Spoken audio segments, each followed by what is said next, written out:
Hi, my name is Dr. Karlyn Viña, and I am the percussion professor here at Shenandoah Conservatory in Winchester, Virginia. I've made a few quick videos to share with folks who may be preparing for our upcoming All of Virginia auditions this month. I really hope that this is helpful for you. Remember that you can always reach out to me via email with any questions or comments. I would love to hear from you.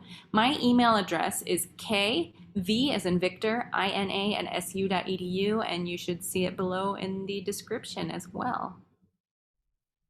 So without further ado, let's get into the excerpts. First up is the snare drum excerpt, and with this one, it is really important to make sure that you are preparing it with careful consideration of the marked dynamics and articulations. In particular, we see both accents and marcato markings here, and it is important to differentiate between the two. I like to think of marcato as a kind of super accent with even a little bit more emphasis on the attack than a regular accent. Also important here is to establish a comfortable and effective roll bass. You don't want to be too slow for the buzzes to sound sustained, and you don't want to be too fast so that it feels tense or it slows your pulse down.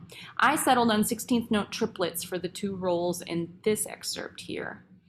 It's also important to set your metronome to the 8th note when you're practicing, since the 8th note will stay constant when the time signature changes to 5/8 in measure 5, and then when it changes back to 3/4 in measure 9. You can comfortably follow right-hand lead or left-hand lead sticking throughout this etude, but there are a few places that I chose a different sticking.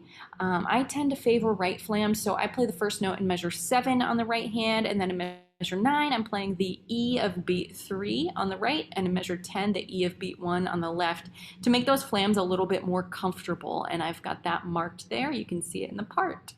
Finally, don't forget to turn your snares off before you go over and play xylophone.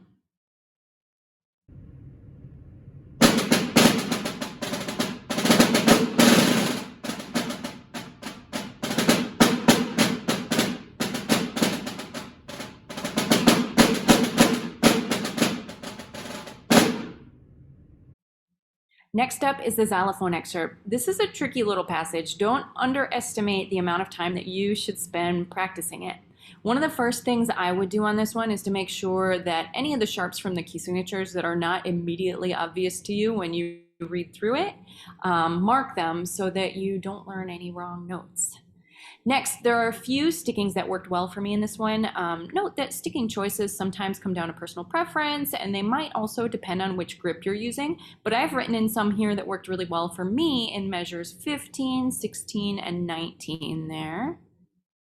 You want to make sure to do some slow practice on this one, especially on the sextuplet run in measure 18 and the double stops in measure 20, and remember that your metronome is your best friend. As in the snare etude, and of course all of your music, make sure to pay really close attention to these dynamics and articulations. I also recommend that you use the roll speed in measures 15 and 16 as a tool for expression. And by that I mean the roll should really intensify as you get louder through that crescendo, and one way to show that is to speed up the roll slightly at the louder dynamic. One last thing to note here is that the 8 VA marking in measure 17, this tells you, of course, to take beats 3 and 4 along with beat 1 of measure 18, 1 octave higher than written. And then when it says normal after that, you're back as written.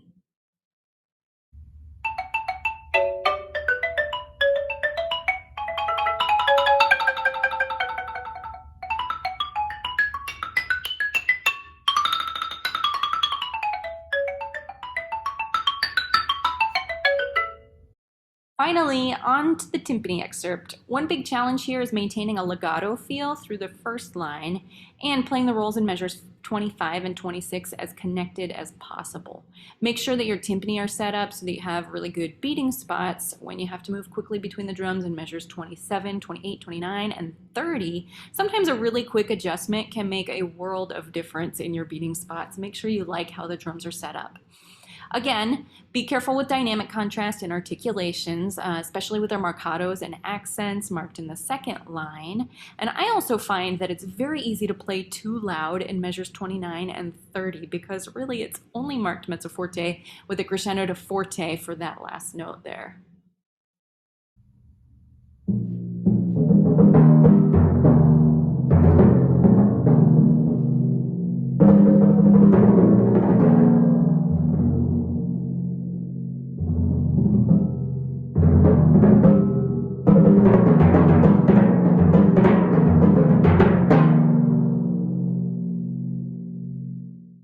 Thanks so much for checking out my video. I really hope that this is helpful.